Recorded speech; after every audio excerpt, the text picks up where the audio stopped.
کہ جسم ماں کی طرح طفل جان سے حاملہ ہے اور موت اس کے پیدا ہونے کا درد اور ہلچل ہے۔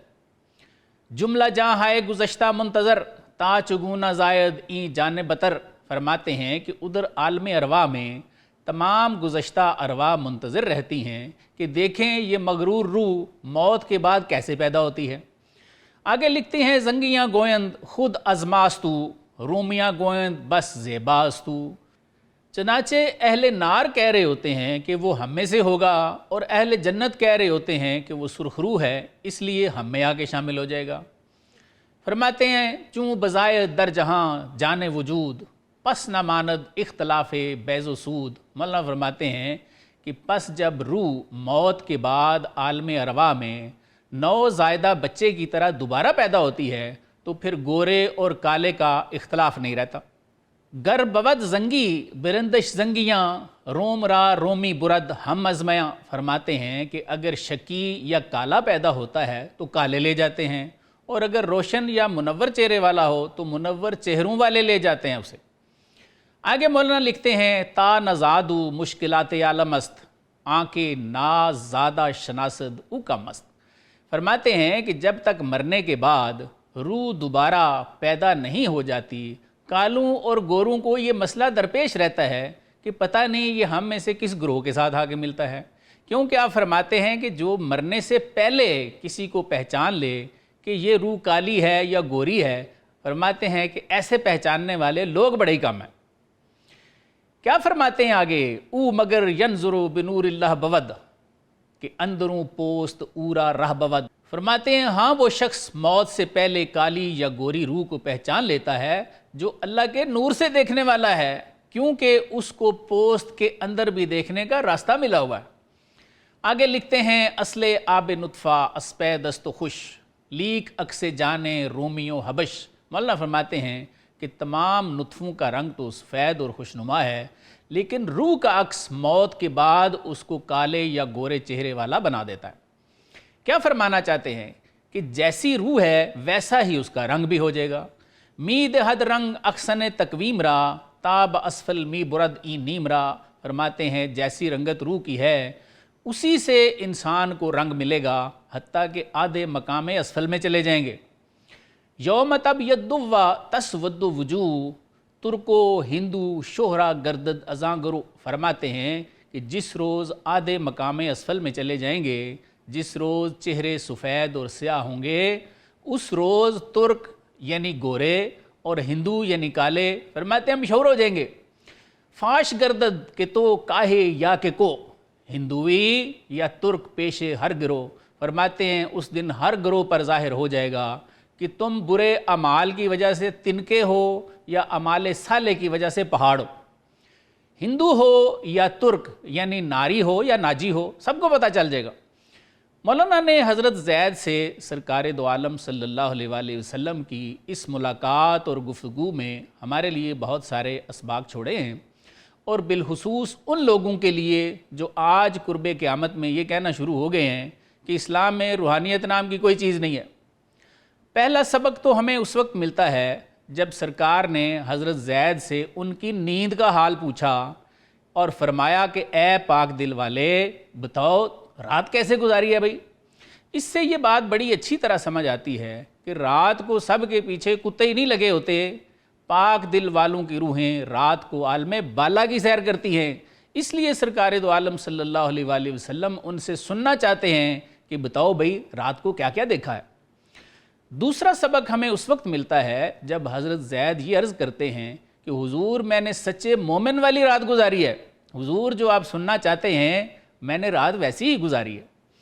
حضرت زید کے اس جواب سے بھی یہ بات بڑی ہی واضح ہو جاتی ہے کہ مومن کی روح رات کو عالم بالا کی سیر کرتی ہے۔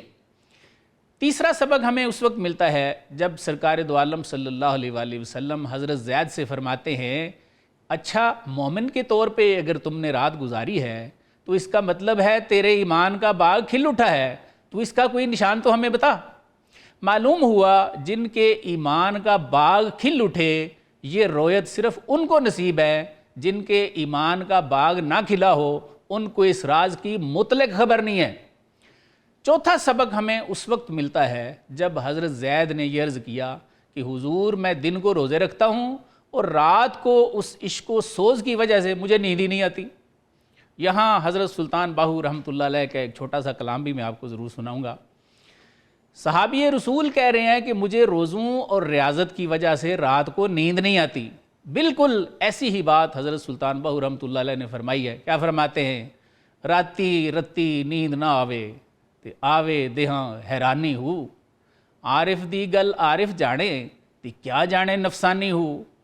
آگے فرماتے ہیں کار عبادت پچھوں تاسیں تیری ضائع گئی جوانی ہو، حق حضور انہاں نو حاصل جنہ ملیا پیر جیلانی ہو رحمۃ اللہ علیہ۔ یہ حال تو حضرت سلطان باہو رحمۃ اللہ علیہ نے اپنا لکھا ہے کہ راتوں کو نیند نہیں آتی اور دن کو تحیر ہوتا ہے، بے خودی ہو جاتی ہے، اور فرماتے ہیں کہ یہ حق حضور ان کو ملتا ہے، یہ مائیت حق ان کو ملتی ہے جن کے پیر شیخ عبد القادر جیلانی قدس اللہ سرہ ہوں، اور جس کے پیر ڈائریکٹ حضور صلی اللہ علیہ وآلہ وسلم ہوں۔ وہ زید بھی تو یہی فرما رہے ہیں کہ حضور دن کو روزے رکھتا ہوں، رات کو نیند نہیں آتی، اور میں شب و روز سے اس طرح نکل چکا ہوں جیسے نیزے کی نوک ڈھال سے نکل جاتی ہے۔ اور فرماتے ہیں کہ میں ایسے عالم میں پہنچ جاتا ہوں جس میں کوئی زمان و مکان کی قید نہیں ہے اور عقل وہاں پہ گم ہو جاتی ہے۔ آپ نے یہ بات اس میں سے یاد رکھنی ہے کہ یہ پھل حضرت زید کو کس وجہ سے مل رہا ہے؟ روزے اور ریاضت کی وجہ سے، یعنی عبادت کی وجہ سے۔ یہ معرفت جو بھی انہیں نصیب ہوئی ہے یہ اسلام کے اندر رہ کے عبادت ریاضت سے ملی ہے۔ آج جو لوگ کہتے ہیں کہ جی اسلام میں کوئی روحانیت نہیں ہے، ان کے لیے شاید اس میں سے سیکھنے کے لیے بہت کچھ ہے۔ آگے حضور صلی اللہ علیہ وآلہ وسلم فرماتے ہیں کہ بھئی اس جہان کے رہنے والوں کے لیے، ان کی عقل و فہم کے لیے کوئی بات تو بتاؤ، تیری بات ہم تو سمجھ رہے ہیں لیکن ہمارے علاوہ اور بعد میں آنے والے کیسے سمجھیں گے؟ تو اس کے جواب میں حضرت زید فرماتے ہیں کہ حضور لوگ تو صرف آسمان کو دیکھتے ہیں، میں عرش کو عرش والوں سمیت دیکھتا ہوں، 8 جنتیں مجھے نظر آ رہی ہیں، میں 7 دوزخ دیکھ رہا ہوں، اور یہ میرے سامنے اس طرح ظاہر ہیں جیسے بت پرست کے سامنے بت پڑا ہوا ہوتا ہے۔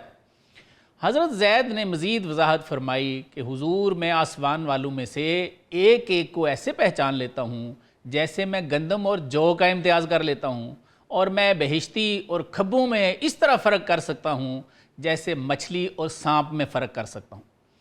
یہاں سے انتقال تھا، مولانا نے ہمیں اپنے انداز میں سمجھایا ہے کہ دنیا میں اولیاء ایسا گروہ ہیں جنہیں قیامت کا منظر اللہ تعالیٰ دنیا میں ہی دکھا دیتے ہیں۔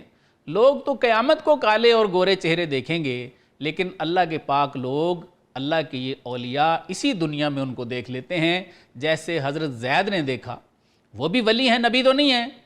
مولانا اس راز کو مزید کھولتے ہیں اور فرماتے ہیں کہ جسم ماں کی طرح روح سے حاملہ ہے، اور فرماتے ہیں کہ موت اس روح کے پیدا ہونے کے درد کا نام ہے۔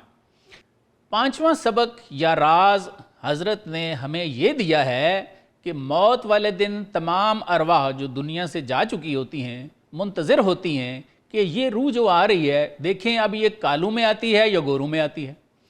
اس سے ہمیں معلوم ہوتا ہے کہ مرنے والوں کو یہ معلوم ہو جاتا ہے کہ فلاں کی موت واقعہ ہو گئی ہے، اسی لیے انتظار کر رہے ہوتے ہیں نا کہ اب دیکھیں کون سے گروہ میں وہ آ کے ملتے ہیں۔ اس پر مشکات کی ایک حدیث شریف بھی ہے جو کہ حضرت ابو ہریرہ رضی اللہ عنہ کی روایت ہے۔